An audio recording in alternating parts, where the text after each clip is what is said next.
You're watching Leafs Morning Take with host Nick Alberga and former NHLer Jay Rosehill. The show starts now. It is like the first day of school as we get set for the season opener at Scotiabank Arena. Nick Alberga, Jay Rosehill, the Wednesday edition of Leafs Morning Take. Rosie, I'll be honest, I wish I was in a better mood today, but then I watched Diarrhea on my TV last night, and it just brought back old memories to be a Toronto sports fan. How are you? Oof. I know that was kind of a Toronto playoff loss, wasn't it? Yikes. But at least it is the day we have been counting down for a very long time. So maybe tonight your spirits will be a little higher. Brother, I need a shrink. Watching that game last night, I cannot handle losses anymore. Regardless of the team. I still can't believe Kawhi Leonard just came into Toronto, said, screw this, down 2-0 to Milwaukee, no curse here, wins a title. They got all the luck in the world. There's 17 injuries on Golden State. And then year after year, sport after sport, we see like the biggest meltdowns ever. Like 6-1 is a pretty commanding lead. They had their foots on the throat of the New York Yankees. And I know we're a hockey show, but it reminded me a lot of being at Game 3 last year with producer Vic in Florida, foot on the throat, and we all know the rest, man. Just venting. I'm sorry. Oh, hey, they're up 2-1 in the series. It is just fine. It is the New York Yankees. Aaron Judge did his thing. I know, disappointing, but hey, you looked back at a Raptors championship, so it's not a complete curse in the city. And bright things ahead for the Toronto Maple Leafs starting tonight. Let's go, Mr. Positive. Love that. I had the dual screen going yesterday, Rosie, watching the 3 NHL games, which also were a bore fest, like Chicago and Florida. The Panthers win again. They didn't play great. AJ Greer scores in that game on the fourth line. Like, same old story for the Panthers. LA got worked by the Colorado Avalanche. And for everything I said about the New York Rangers being a better, different team this year, Pittsburgh, no points from Crosby. They go in there. Former Leaf Justin Brazeau, who Kyle Dubas had to bring in to the Maple Leafs, didn't work out. I think they drafted him, but scores 2 goals in that game. It's just the first game, but it is overreaction Wednesday. Tomorrow's going to be overreaction Thursday. It's either going to be the Leafs are the worst team in the league or they're winning a Stanley Cup tomorrow. I'm telling you right now. I know. I was thinking about the result of tonight and the reactions, and we will do the After Dark show with Zack Phillips. I am going to hop on with him as well, and I'm just thinking about what is that vibe going to be, and regardless, it's probably going to be inflated, and it's going to be too aggressive, win or lose. That's what happens when you start counting down from, like, I don't know, has it been over 100 days? 55, 56. Yeah. Brutal. So we will see, but I'm excited to see this group together. Excited to see Stoli between the pipes, see the D working around. Montreal, Toronto, man. It's the start of every season. Reminds me of my first game ever. It's fond memories. We lost that one in a shootout, I believe. But I think they can get their number and get off to the right foot. I hope it's not plan the parade or tear it down to the studs. But there is a little bit of a pattern in this market with that type of sentiment. I like it. Anyways, good vibes only. I'm fucking rattled today, I'll be honest, but looking forward to heading down to Scotiabank Arena, Maple Leaf Square. Me, Zack, Vic are going to be there on behalf of Uber Eats, so make sure you check that out and come join us as early as 4:30 Eastern time if you'd like. Our Super Chat charity partner this season is Sick Kids. Want to make sure that your question or comment gets on the show, hit us up with a Super Chat. Proceeds from our Super Chat will go to Sick Kids, ranked the #1 research-intensive children's hospital in Canada and 3rd in the world. As mentioned, Zack Phillips will drop by this program in about 5 minutes. We're going to do a bit of a roundtable today, Rosie. I love that. I know. I like it. Get the hot stove going. He'll we haven't seen him in a little while. Those After Dark shows are rather missed. He's behind the scenes with The Sheet with Jeff Merrick, but miss his breakdowns after every Toronto Maple Leaf game, and that includes tonight, where I'm going to hop on and see what we're talking about. So looking forward to having him on today and seeing what his thoughts are pre-game. Credit to Zack. He took the optional on Saturday. He was going to do an After Dark show, and he's like, no, I can't do it with this Maple Leafs roster. I get it. He did one on Thursday, by the way, and I was trolling the chat saying I was disgusted by the effort. It was the full Maple Leafs roster. They stunk. But it was preseason, and I couldn't believe how many people were losing their minds over a preseason loss to Detroit with a full roster. But that is Leafs Nation in a nutshell. Before we get to Zack, though, Rosie, I hate quotes in general. We just more times than not, you're better off just saying I plead the fifth, or I'm here so I just don't get fined. But they being the media, we're part of the media at least right now. They asked Austin Matthews about Connor McDavid's extension. Here's what he had to say. Yeah, I mean, I think for him, it's all about winning and setting himself up for the best opportunity to do that. So, I mean, I don't really know. I'm not like in those conversations or anything. Obviously, I have a lot of respect for him, and I've been fortunate to get to know him over the years. And I know that my time around him, that's the main thing that he obviously wants to do. That's what everybody wants to do, is to win, and he's as committed as anybody to it. I feel like this might put some pressure on star players to start making the type of compromises to try and Yeah, I mean, I think everybody's situation is different. Obviously, every team's situation is different. Cap's going up. It's tough to kind of envision what the landscape's going to look like. But in the end, I think you always want to try to find a happy medium between what helps the team and puts the team in a good situation, as well as yourself. So I think that's kind of the way I've tend to look for it, or look. All right, Rose, you got to bookmark that clip. And in 3 years from now, summer of 2028, where Connor McDavid and Austin Matthews, same agent, Jed Moldaver, could both be free agents at the same time. Matthews will take a discount to stay a Leaf so we can bring McDavid home too, right? Is that what's happening? I don't know, dude. Like, I saw a lot of people up in arms about that quote. Like, Connor McDavid is an outlier. That's why we said that wasn't going to change the landscape of negotiations and bring everybody back down. He is an outlier. He is unique. I think he stands on his own. And where's the line? What do you want Austin Matthews to do? Like, well, Austin, like, what if some guy comes in and says, I'm playing for free. I'm playing for free. Then, why doesn't our star play for free? Like, where's the line, right? These guys, what's good for the game is good for the players. And when the cap goes up, all you're doing is showing that all these owners who own the team are making fist loads of money off the backs of the players. So the players' salaries and compensation for bringing that should go up. And that's why the PA gets rattled when guys take less than they can, because then everybody goes down. So I don't take that clip into, Austin, you clearly, it sounds funny when he's saying McDavid, he cares about winning. Like, everyone cares about winning, but you're not going to take $7, $8, $10 million haircuts. Why doesn't everyone listening here, hey, if you make $80,000, well, go to your boss and say, you will take $60,000 because you want to get more talent in to help the company. Like, it's just not that common.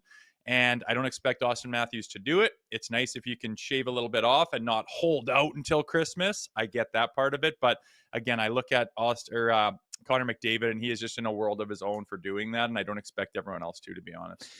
Is that apples to apples and oranges to oranges, or whatever the saying is? Because $80 to $60K is not $8 million to $6 million. You know what I'm saying? And that's why people get a little fired up when they hear stuff like that. That's it. Yeah, but in that world and those guys' lives, it's all relative, and you're living in the life with all the different, it's all relative. I mean, if for a person that's living on the street, he's going to go, oh, sorry, does your $80,000 a year, your $60,000 a year every year doesn't get it done for you? You need the 80. Like, it's all relative, right? So again, I saw that quote and was thinking Austin was going to take a little bit of heat for what he said at the beginning, but what do you want him to say? What is he supposed to do? He signed his contract earlier. He didn't know that Connor McDavid was going to take a huge haircut. Nobody did. So again, just like everything else that comes to that contract, I think the Connor McDavid contract is an outlier, and I don't compare it to anyone else, to be honest. You talk about outliers. Is anybody going to be even in the same vicinity as Kirill Kaprizov? Like, Kyle Connor just signed. I think Eichel's next. Like, you got this guy. This guy's on an island at 17, bananas a year. And then everybody, like, who's going to be the closest guy is my question. Like, McDavid's nowhere near there. Yeah, give it a couple years when that cap goes up and some free agents come this summer. There'll be some big free agents coming across the board, and I think it won't look like as much of an outlier. But I'm just curious, like, is that Russian fella going to be like cha-ching, shutting it down, or is he going to be going balls to the walls trying to prove that he's worth that? But I don't know. I just laughed my ass off when I saw Billy Guerin get on that stool after all that negotiation. You realize what he just handed out, and they're like, how you doing? better freaking be doing good. Like, you could tell he was like, oh my God, I can't believe we just handed him the absolute bag. Dude, I would have to bathe 7 times after handing out that type of contract to one singular player who always gets hurt. He's a megastar, don't get me wrong, but out of any team in the league, Minnesota had to re-sign this guy. But I think comparatively speaking, other contracts that are about to be handed out, that's some scary stuff right there. In addition to that, like, I was excited for free agency next summer. Names are dropping, man. I don't know who's going to be available. I guess Alex Tuck's going to get $15 million a season. Like, he's not re-signing in Buffalo. I know he's from there, but like, why would he re-sign there? Yeah, I don't know. There'll be a few big names. I mean, the biggest names off the board now, unfortunately, which kind of ruined our plans. But there'll be some big boys come across the table, and I'm sure some of them will get overpaid. And yeah, you look at Buffalo. If you rattle off the high-end players that Buffalo have had their hands on in the last, I don't know, how far do you need to go back? It's not even that far. Ryan O'Reilly. Mind-numbing having that many players that are really high-end talents, and most of them they don't have anymore. And it looks like a few more they'll probably have a lot of trouble holding on to. So tough times in the Buff. Dude, you want to make some noise in this podcast. I'm telling you, if the Sabres are shit again this season, I'm going to talk Tage Thompson every fucking day until that guy's traded. Okay, that's my next guy. Big body presence, can play up the middle, can play on the wing. Imagine him on a line with Austin Matthews. So we're starting quickly here at Leafs Morning Take. We're excited. Season opener, as mentioned, the Leafs Nation After Dark, the season premiere coming up tonight with guest Jay Rosehill, of course, hosted by Zack Phillips, who we're going to link up with in mere moments. Speaking of linking up, James Reimer. We interviewed him yesterday, Rosie. Coming up on today's show, we're going to play that interview maybe in about 25, 30 minutes from now.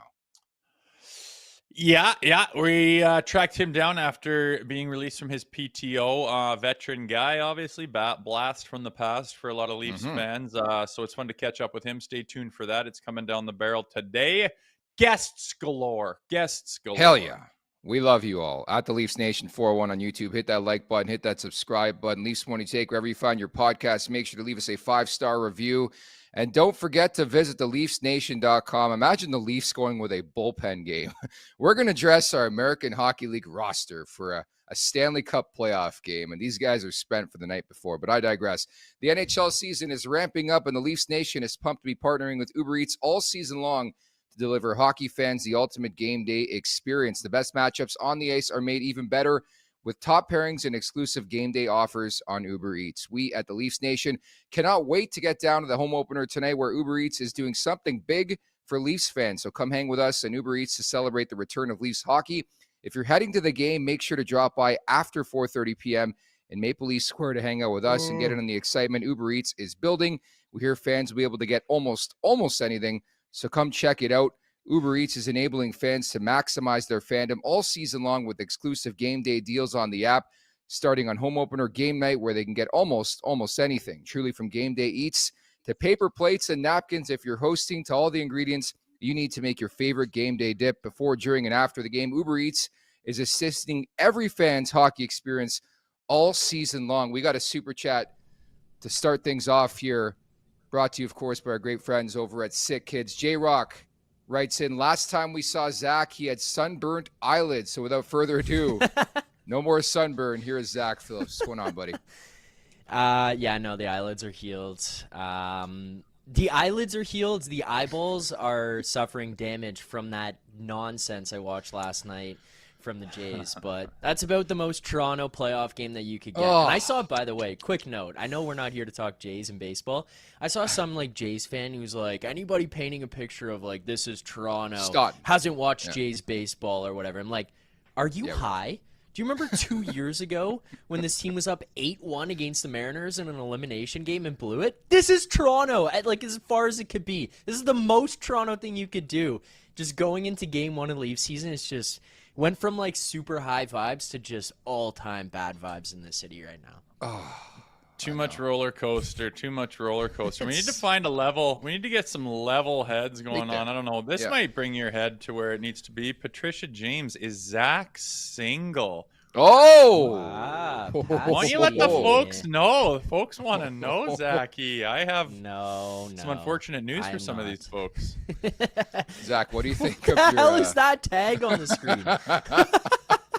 Vegetarian Zach Phillips. He's turning a new leaf here in the offseason, folks. Oh God. No, I'm not single and not a vegetarian. Thanks though, Vic. What the hell? Lies all around. How we feeling, Zach? Big game tonight. Obviously, the season opener. Leafs, Habs. I mentioned off the top, I'm a little disgusted by last night, so I hope it's a great Maple Leaf effort. I do recall the season opener last year where Samuel Montembeault wanted to look like Carey Price. I vividly remember that, and he played like Carey Price last year. Yeah, I mean, I'm glad Rosie's joining me on the show tonight, and I was listening to you guys like right from the top, and I heard Rosie saying, like, interested to see how this goes. And Nick, you brought up it's either going to be the best team in the world, they're going to win the Stanley Cup, or just blow it all up. Like, that's exactly what's going to happen after this game tonight. So that's what I'm not looking forward to, but I'm just happy to be back talking about real hockey. The preseason, I did the one post-game show. It's kind of tough. You can tell there's guys that are going through the motions out there. They just want to get through it and get to the regular season. They just want to get back to game speed or back in the feel of like an actual game rather than scrimmages, whatever. You could see it happening in front of your eyes. Like it was dog shit hockey. Like that's just what it was. But I don't know. I'm pumped up about this because I feel like we're going to see right away how this translates to this team being a better team. Like I'm pretty excited about like actually seeing them from top to bottom and all the conversation we've had all summer about they're more well-rounded. It may take them a while to get going. It could be something that we have to wait on a couple weeks, but just in terms of like coming at you in waves, I think they're going to be more built for that than they've ever been. So that's what I'm excited about. And what would the perfect scenario after the game be where we don't plan the parade, but we don't tear it down to the studs? Like a 2-goal win, third period, they're up by 1. Montreal starts to press. 6 minutes left in the third, Leafs pot 1 and just kind of close it out quietly. Then it's kind of like, yep, solid, nice. Not planning a parade. Like I'm trying to think of a scenario where there isn't an overreaction tonight on the show. Yeah. What is the scenario where there's no overreaction? I mean, if they come out and they're up, get one late, Stolarz plays well, maybe you get a goal from somebody in the bottom and Matthews has 1 or 2. I think we walk away and we're like, okay, yeah, that's the way that it's supposed to start. Like, I think that's kind of how – that's like the checks all the boxes. We don't go nuts, but, like, Nick Waugh is on the board and Austin Matthews scores and Stoli doesn't steal the game but just plays really well. I think we walk away and we're like, yeah, good win. Let's keep it rolling here.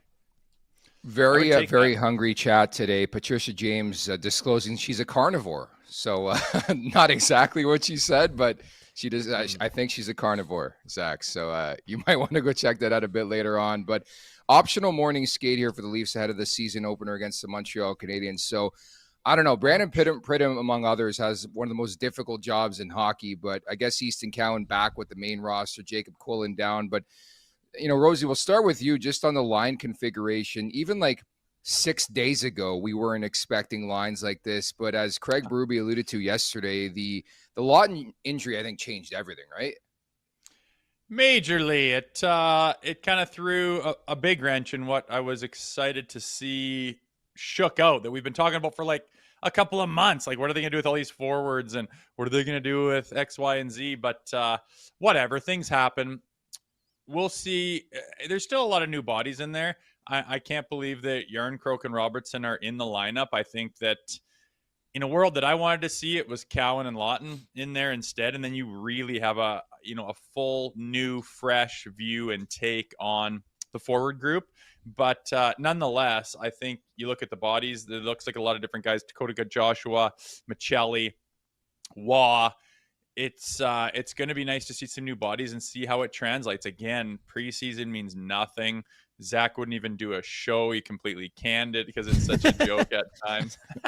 And you see it's just because Toronto, we look at it so tightly right now, but there was so many other teams where their hot roster lost to a dog shit one. It happens every year. It's no surprise. It means nothing. No one's talking about it during the playoffs. Well, they did lose that preseason game with their healthy. Like, get serious, right? So we'll see what it looks like. I want to see some of the new players for sure. And I just remind myself that we've been saying since Marner walked and we got these new guys, this might be a process. This might take some growing. This might take some gelling and time to make the chemistry and to figure out what you are. And we might not see the fruition of this until April, which is kind of nauseating to think of at this time of the year. But it doesn't need to come out guns blazing, best team in the league right from puck drop tonight. I got to remind myself of that. Zach? Sorry. I was like, You and Patricia flirting in the chat, the carnivore? No, I came back. I thought you were going to say something. Chat right now. No, I mean, yeah, I'm just excited again. Like, I'm just excited to get underway here with this. Like, the one thing with the lines that we've kind of gone back and forth with is just where does everybody fit? And it's all hypothetical. I think once we start to see this get underway, we're going to be able to figure some things out quickly. Obviously, the Lawton thing is tough. The one that is really interesting to me is going to be the deployment of Cowan, because it looks like he's not even playing tonight, according to like line rushes this morning. And it seems like there's a disconnect right away here between True Living and Berube, because by everything we're hearing is like True Living, if he's not going to be playing that much or at all, he wants him with the Marlies and playing first line minutes and going a lot. And Berube likes Cowan and wants him up with the team. And just to start game one like this feels a little bit odd. Just kind of being in this no man's land where Quillen goes and we save Cap, and all of a sudden Cowan comes back and he's here for opening day, but he's not playing. It's just kind of a weird situation, because you're also sitting there knowing, okay, Lawton's coming back. He's going to come into this lineup. He's going to fit in here somewhere. And Cowan's already on the outside looking in. Like, that feels like just a weird situation. But I do think that they have an opportunity for a little bit more creativity beyond the top line. Like, there's going to be a few combinations that work in the top line this year, and I think throughout the rest of the lineup, you're going to be able to kind of move some guys around, because there's going to be more pieces that fit with other guys, whereas before you look at it and it was kind of like, this guy only works with this lineup or this style. I don't think that's the case anymore, which is kind of exciting to see with how this roster is constructed now. In support of Sick Kids, Maxentius Decimus, thank you so much for these super chats. Says, nice to see you, Zach. I'm ready to be heard again. Again, a reminder, the Leafs Nation After Dark, the season premiere coming up tonight, directly following the Leafs and Habs game with guest Jay Rosehill, as you see both these guys on your screen right here. So the projected lines for the opener: Nyes, Matthews, Michelli, McMahon, Tavares, Nylander, Joshua, Domi, Robertson, Lorentz, Juan Yarncroke. I mean, I could never have forecasted even like 2 days ago that it would be a tandem of Stolars and Caden Primo. But by far, Rosie, this is the big story starting the season for me, is like Joseph Woll. What's going on? Like, we're all in limbo trying to figure out what the hell's going on. Who's starting the back end of the back-to-back against Nashville on Tuesday? Like, that's a big question. Is it Hildeby? Is it Primo? And it seems like every year we're sitting here, Rosie, and it's like, what's happening in the crease this year? Yeah, I know. I guess we've been used to this between, Matt Murray saga and Samsonov back in years past. It is what it is. But, I mean, keep in mind you have a fantastic goalie who's healthy there in Stoli. Again, Joseph Woll, I hope the longer it goes, the more concerned I get, to be honest with you. Sometimes there's things happen in a family and you got to run home and be with some people for a few days. And that's totally understandable. And the longer it goes on, the more people's heads are going to start to be scratched and saying, what is going on here? So it's concerning. There's no doubt about it. I'm not shocked that we couldn't get through camp without some kind of saga. And then on top of that, the icing on the cake was Scott Lawton, who was looking fantastic in preseason and who was having some chemistry with and Easton Cowan, who Zach was just talking about. And to me, I totally get what you're saying, Zach, on how, like, why is there a disconnect and how could this guy make the team but then not be good enough to play opening night? But remember, going through waivers and stuff like that, you're 24 hours with doing basically nothing. You can't really be at the facility or anything like that, because if you get hurt, there's, you're just away. It's a full day off. And I really think that this coming week will tell us more about what their plan is with Cowan, because I don't think that with a full unexpected day off, when they're trying to crunch some cap numbers, he misses practice, I think 2 days in a row. And then you're going to throw him into his first NHL game where he's totally out of sorts. And guys at that level, when you're not skating for a day or 2 days for sure, you feel like garbage for a little bit of time, and I think they might have thought that wasn't right for him to get his first NHL game. So I want to pay attention to what happens down the road. But yeah, if he's in the press box for any considerable amount of time at all, I agree. He should probably be playing on the Marlies, but I think all signs point to him doing enough to playing on that team.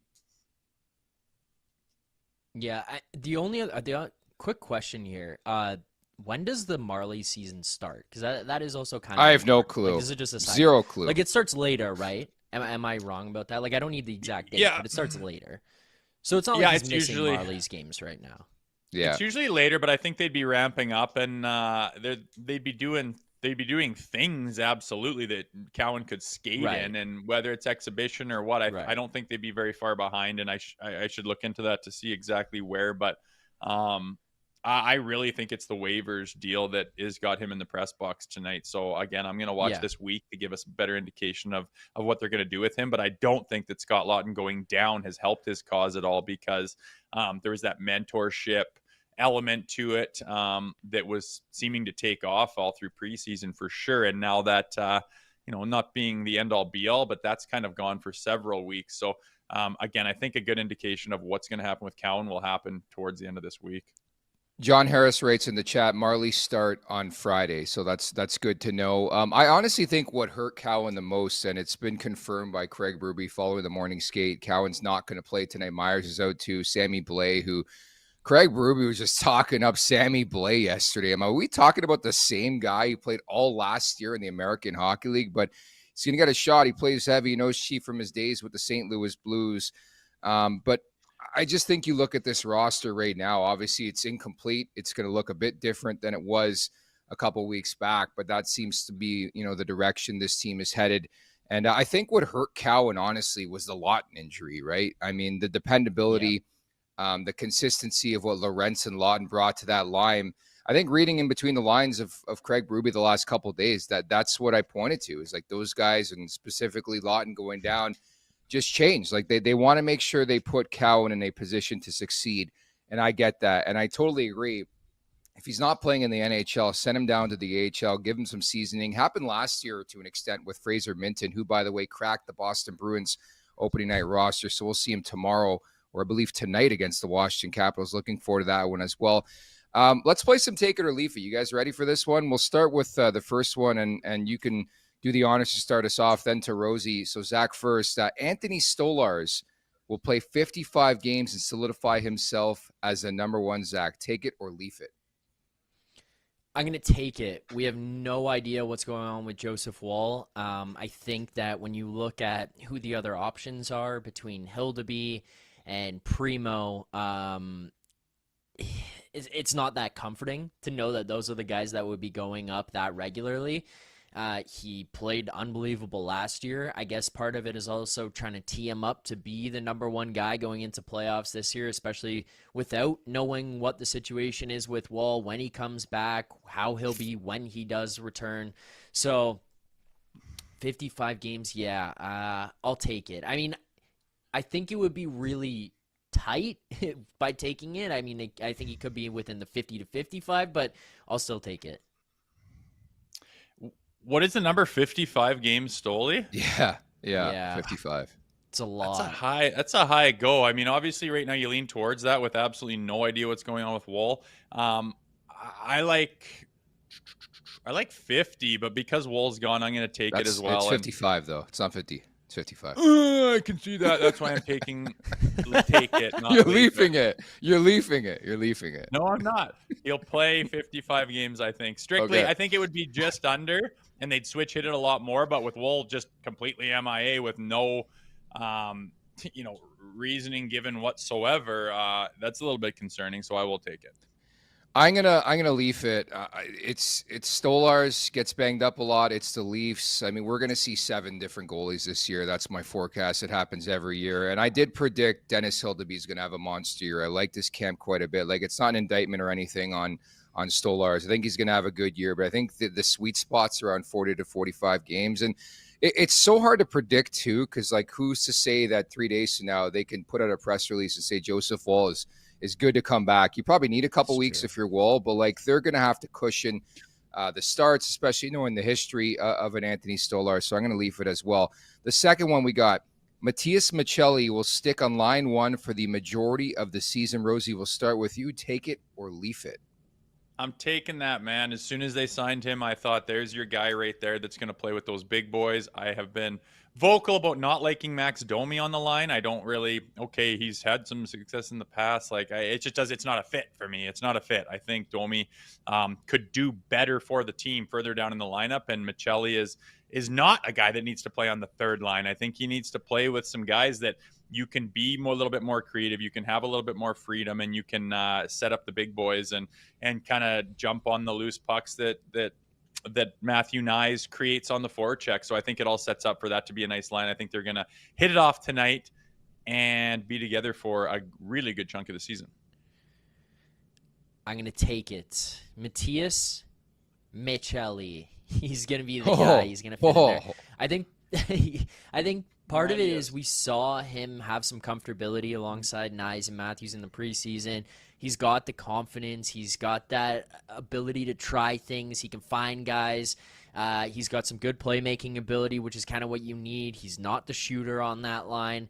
And then in terms of what we're talking about, where it's like, hey, guys can complement each other, he complements the first line more so than he complements the third line, where he was playing with Dakota Joshua and Nick Waugh in the preseason for one of the games, or a couple of the games that we saw.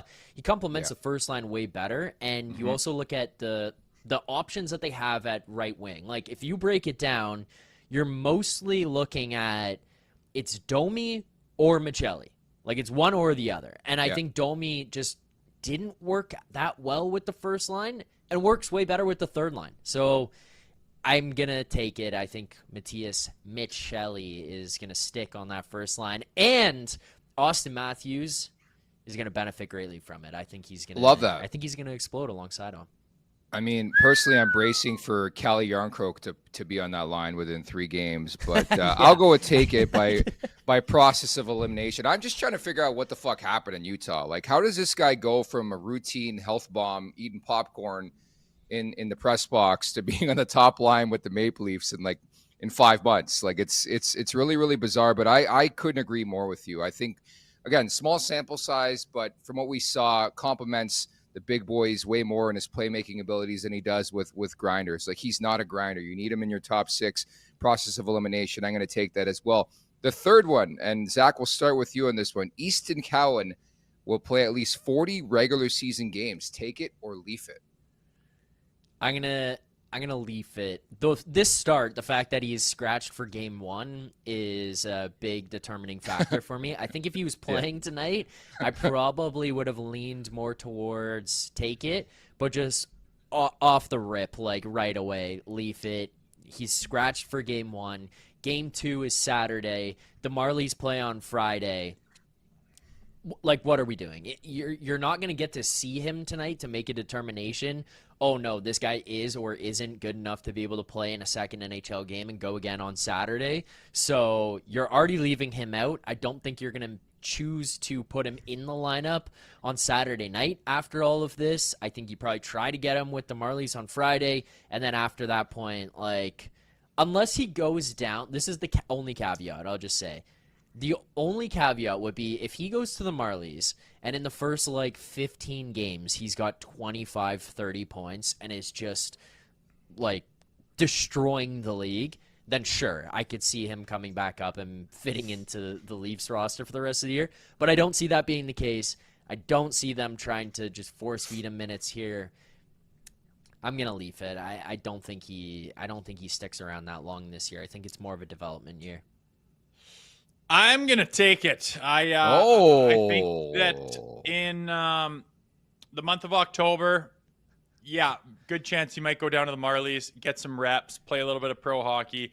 But inevitably, I think that Nick Robertson is just going to fizzle out and be a warm body. I think Calle Yarncroke is just going to stand there on the right wing and be a warm body. And I think Scotty Lawton is going to heal up, come back to the lineup, and they say, we need to run these lines. We need some depth. Remember what we saw back then. They're going to get back together. It's going to be chem out the wazoo, and they're going to ride that chemistry for a considerable amount of the season, and he will get to that 40-game mark. You're not a Sammy Blay guy, eh? That's it's unfortunate. I pulled out a fantasy hockey ring that I won for winning a fantasy pool 5 years ago. My team name was A Blay Blay. Dude, this thing's sick. Somebody reached out. I was on NHL Network Radio. They're like, we make fake rings for fantasy owners, and they sent me a ring, had all my players' names or my top players' names on it with like, I got to pull it out and show you guys, but that shows you how long ago. That's absurd. Pardon me?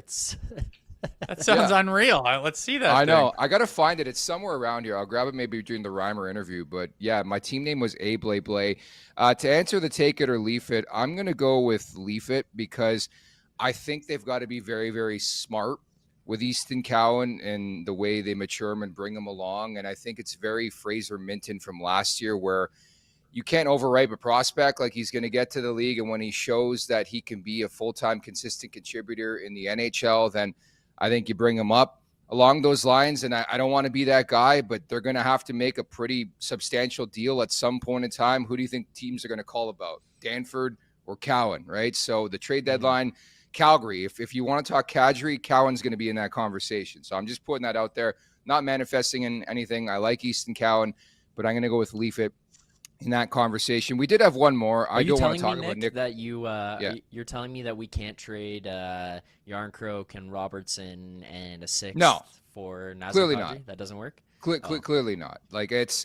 But if they're going to make a move like that at the deadline, why wouldn't you want the kid in the NHL showing that he is a high-end prospect?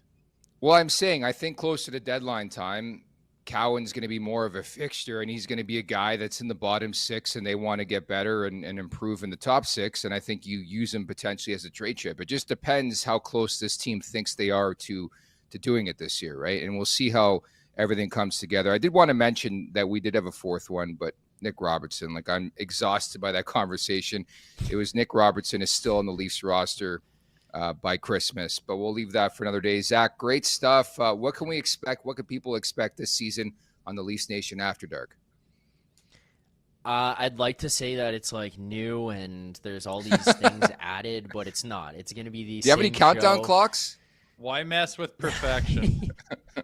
Yeah, we're having the 2028 Matthews, McDavid, Werenski United in Toronto countdown clock starting. What is that?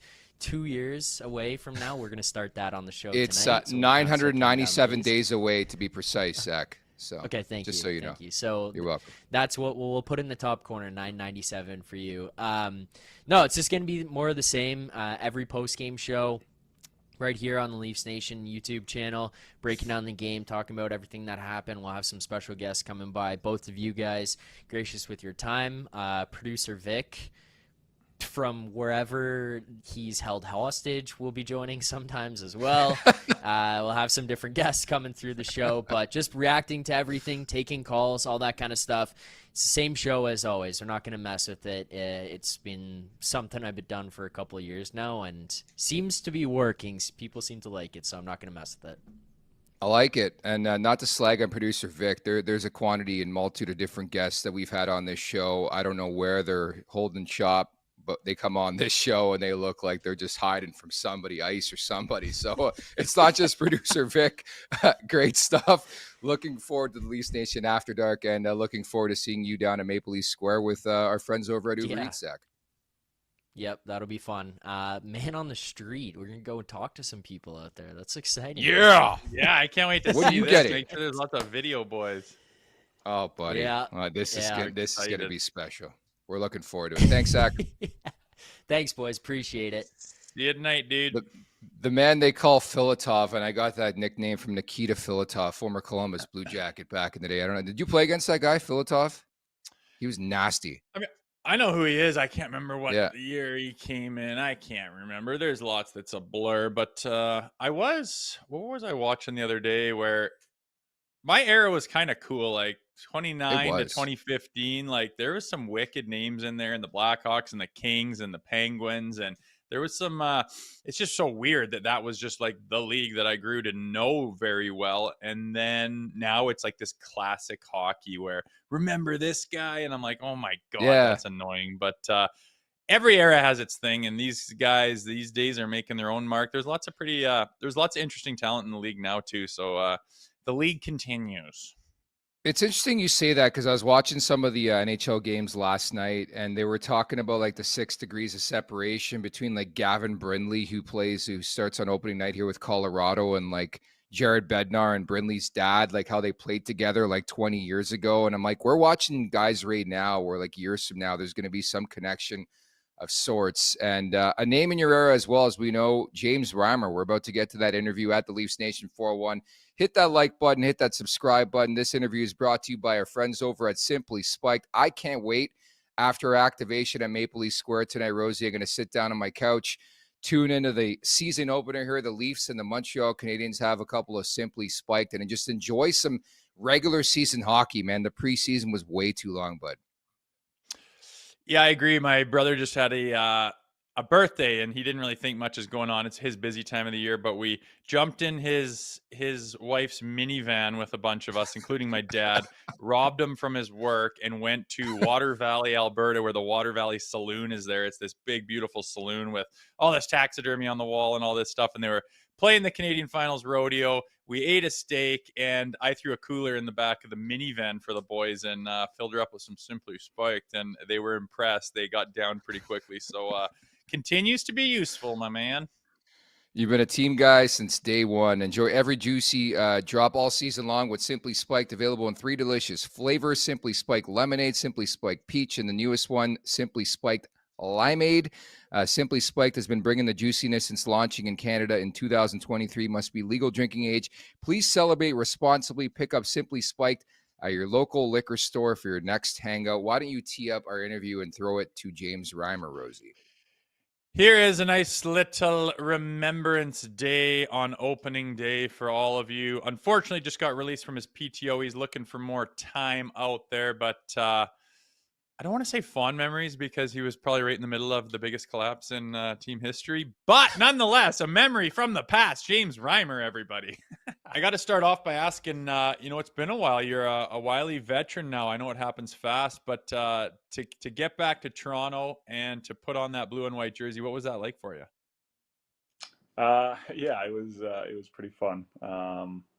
Even just the first day walking in and a couple familiar faces. I mean, a bit of turnover when there's a decade past, but it was pretty sweet to kind of be back in there and put the jersey on and kind of be a part of the mix again. It was amazing to see, and the first thing I could think about when you came back was, would you ever have that conversation with Austin Matthews to be like, I crawled so you can walk? Like, did you even mention the fact that you were 34? Did he know? Yeah, I think when we first met, we kind of brought it up jokingly and whatnot, but yeah, no, I think I'm pretty sure that number is all his right now. Well, I wanted to ask, kind of exciting times, unexpected, but got thrown onto a PTO with the Maple Leafs here. How exactly did that come about? Yeah, I mean, how far back do we go? No, just a couple days before, we've been talking and obviously a unique situation there with everything that's kind of going on, and so it was just an opportunity to get in there and practice with the guys and kind of see if there would be something available in the future, and you kind of get up to speed if there was something that was presented that kind of made sense for both sides. And so that was the kind of idea going into it. What was your reaction? Like, you hear that it's Brad Treliving, it's the Maple Leafs, they come a knocking. You obviously have history in the market. What was your reaction when you found that out? Very interested. I mean, obviously I have great memories from Toronto and I have nothing but good things to say about the city and my time there. And so, I think when the Toronto Maple Leafs come calling, I mean, you pick up the phone. And so, I was glad that, something kind of worked out that made sense for me to go out there. So, yeah, really happy for that. Yeah. So, after that settles and you get to Toronto, what's your mindset going into there? Is it kind of one last crack at this thing, or is it, let's just see where this takes us, or just use it as an opportunity to get some reps and see where the road leads, or where was your head at for it? Uh, yeah, I think probably all of those things. Yeah,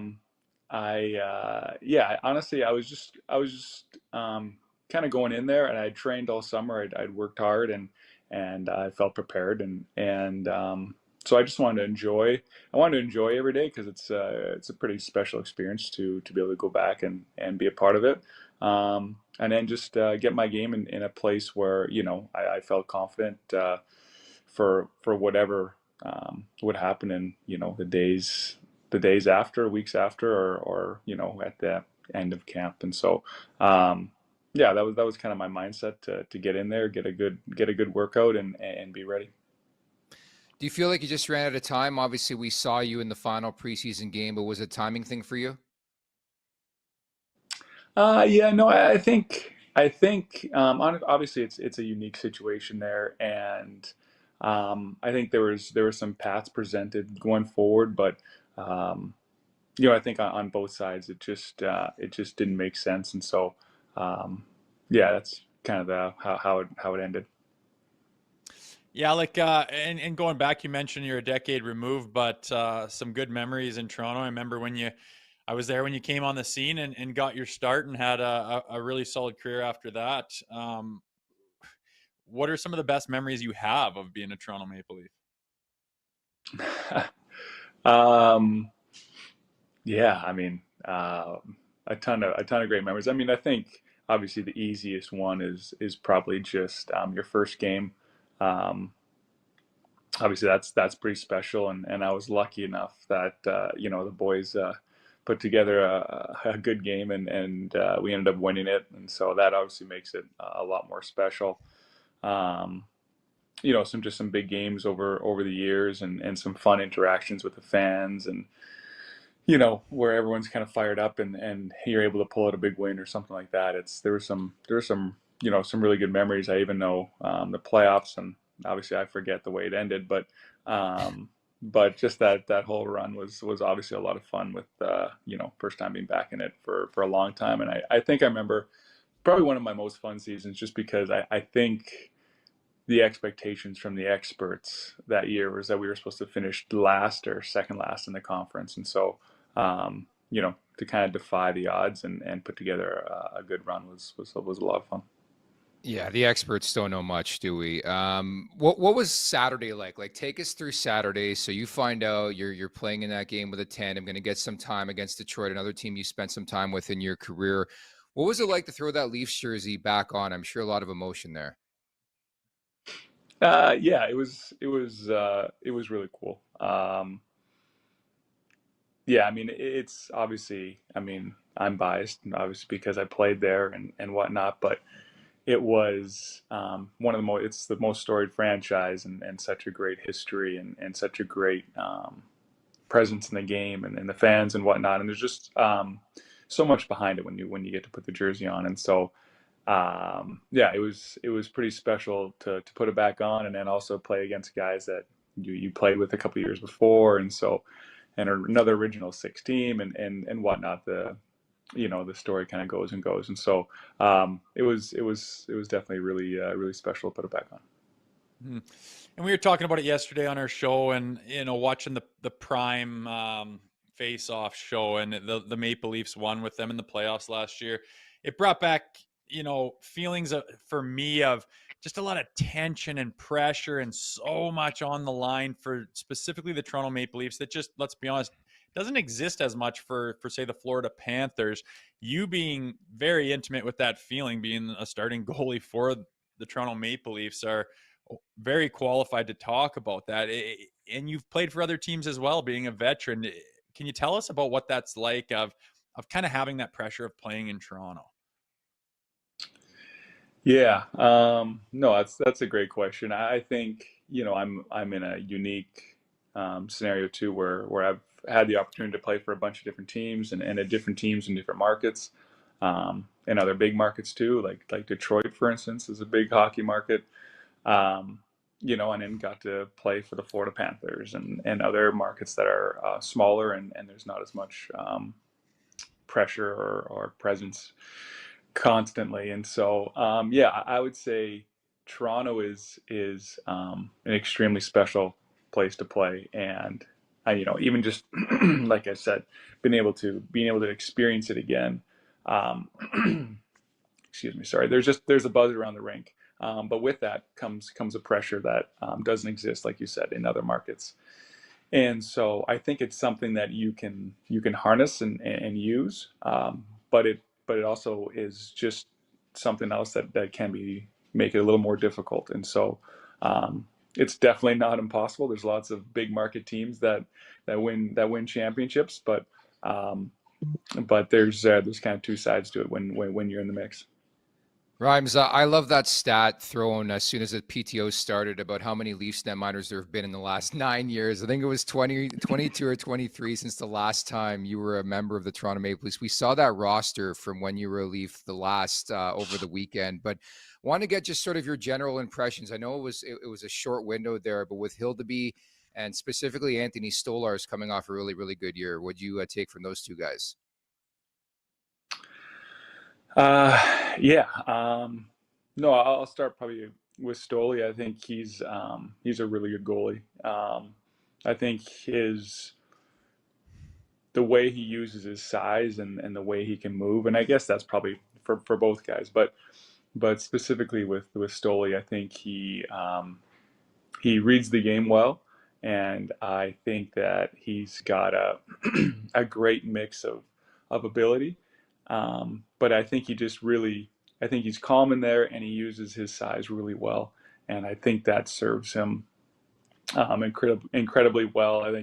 I think with goalies sometimes big guys can have holes and whatnot. It's sometimes hard to cover different parts of the net, or they don't move well. I mean, nothing earth-shattering there, but I think Stoli does both those. I think he uses his size really impressively, and he he's got good reach to go on top of it. So, and then I think Hildeby, obviously he's a younger guy coming up, but again, he's a big guy, and again, the way he moves as a big guy in his technical game. Obviously, I got to practice with him a couple times this week, and obviously I meant what I said. I think he's got a bright future, and I think that if he keeps, developing his game and I think your reads just get better and better as you get more and more experience. And I think that's a fact of life. And so with the skill set he has, it's just a matter of time till it all comes together. Mm-hmm. And Rhymes, how about the team in general? Obviously, they've had a lot of regular season success, which is no surprise, but the talent they've developed is kind of in a ready now mode. What'd you think of the team, the direction they're headed? They seem pretty well-rounded, maybe more focused on the playoffs this year. Do you like where the Toronto Maple Leafs are at right now? Yeah, I think so. I think, you never know until the puck drops for the regular season.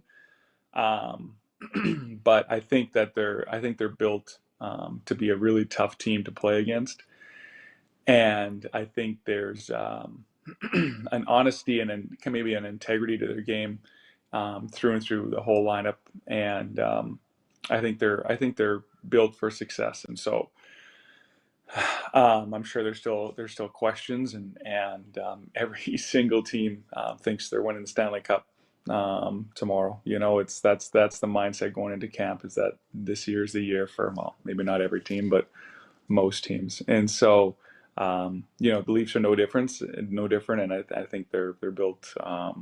I think they're built to be a really consistent, kind of formidable opponent every night. What was it like to see Morgan Rielly again? I think the last man standing from the last time you were a Leaf, right? Yeah, he survived it all, and so no, it was great to see him. I can't say enough good things about Mo. I mean, he's been a great pro, and he's done a lot for the game, and to be there still and to still be producing, and just the kind of guy he is, and the type of player he is. It was great to see him again, and you obviously wish him nothing but the best.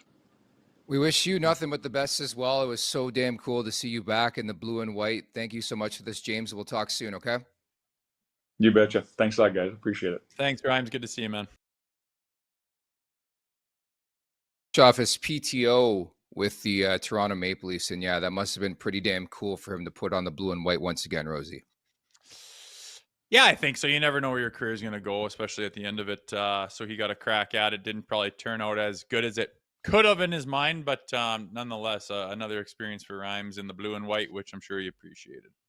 At the Leafs Nation 401, hit that like button, hit that subscribe button. By the way, Craig Ruby confirming the same roster that we've seen practicing that I mentioned earlier on with Anthony Stolar as the projected starter for this season opener here against the Montreal Canadiens. It's time now for the Ninja Crispy Hot Take of the Week, brought to you by the Ninja Crispy 4-in-1 Portable Glass Air Fryer. Meet the first of its kind, the Ninja Crispy Portable Cooking System. The power of a full-sized air fryer in the palm of your hand, so you can cook big or small batches. Just prep it, crisp it, serve it, and store it all in one. I need one of these. I just need one. I love these commercials. They get me hungry. Meet the first of its kind, the Ninja Crispy Portable Cooking System. Now you have the power of a full-sized air fryer in the palm of your hand. Just prep it, snap it, crisp it, serve it, all in one container. This glass air fryer is PFSA free, thus no harmful chemical while cooking. It includes a small 6-cup and a larger 4-quart Tupperware container. Whether you're whipping up quick single-serve meals in 7 minutes, sharing crispy snacks on the go, or serving a crowd, the Ninja Crispy makes it easy. Cleanup is simple as well. All accessories are dishwasher safe and designed to nest for easy storage. Check out the link in the episode description to go to sharkninja.ca. You ready for the first hot take of the season, brought to you, of course, by producer Vic Rosie? Ooh, crispy hot takes. Let's go. Morgan Riley will notch a career high in points this season. How about that red hot take? I don't see why. I am going to, what am I doing with this? Just agreeing? Crispy nugget. Giving your opinion on the hot take. I don't like it, and I don't see where it comes from, and I don't think he needs to do that to have a successful season. What is 59 points his top or something like that? Maybe near 60. Doesn't need to. I don't think this team is going to put up 1 trillion points, and I don't think they need to, and I don't think they need to blow teams out 7-2 all the time, and you don't need to do that in the playoffs either. I think it's a more well-rounded, smooth team, and I don't see why Morgan Riley would go back 5 or 6 years and out-notch his previous performance. So I don't get it, Vic. Give your head a shake. Wake up. It's opening night. Smarten up.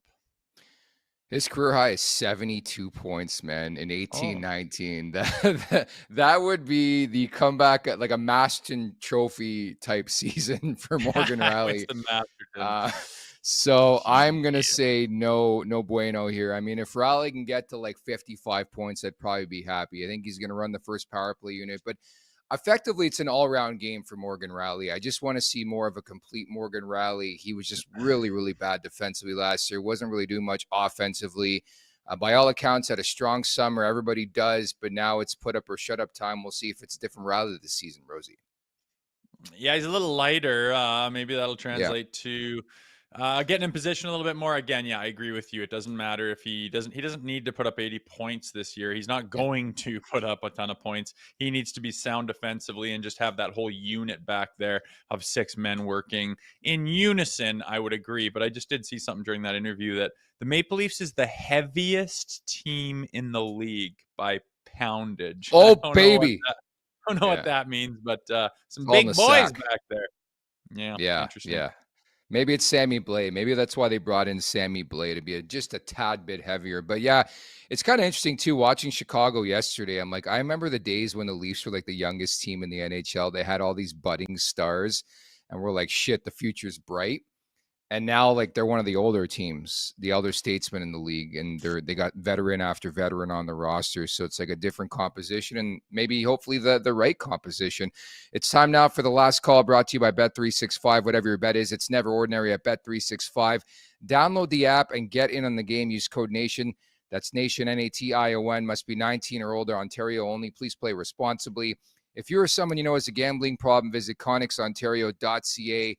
Pretty simple one for me. I don't know if you saw this. I think I showed you yesterday. I've got a bit of a parlay. I had a Vladdy home run in game 3, parlayed with a Willie Nylander ATG here in the opener. So I'm going to play the Nylander ATG. Deese, what is the plusage on that little parlay? I think it was plus 1,200, around there. Oh, baby. Halfway there, man. Halfway there. Yeah. I'm keeping it simple, but it's an easy one, and it is Matthias Michelli.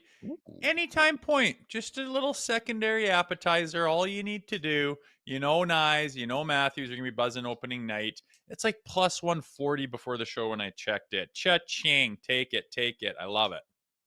Feeling the top line. I love that, Rosie. Great stuff today. I think we're all but set here for the season opener. I want to thank Zack Phillips for dropping by again. Don't forget the Leafs Nation After Dark directly following Leafs Habs here, the season opener right here on this YouTube channel at the Leafs Nation 401. Also available afterwards in podcast form. So make sure you check that out. As mentioned, Jay Rosehill will be a guest on night one of the show. Great to have it back after a long off season. Thank you to James Reimer for dropping by as well. And it's go time here, Rosie. Can't wait for it. And thank you to Zach Phillips for Philitoffing in today as well. A very exciting day. We have counted down many, many moons for this one. I'm pretty excited. I'm going to have my boys in the basement, and we're going to fire it on. I'm excited to watch with real bullets again, buddy. It's a big day, long time coming.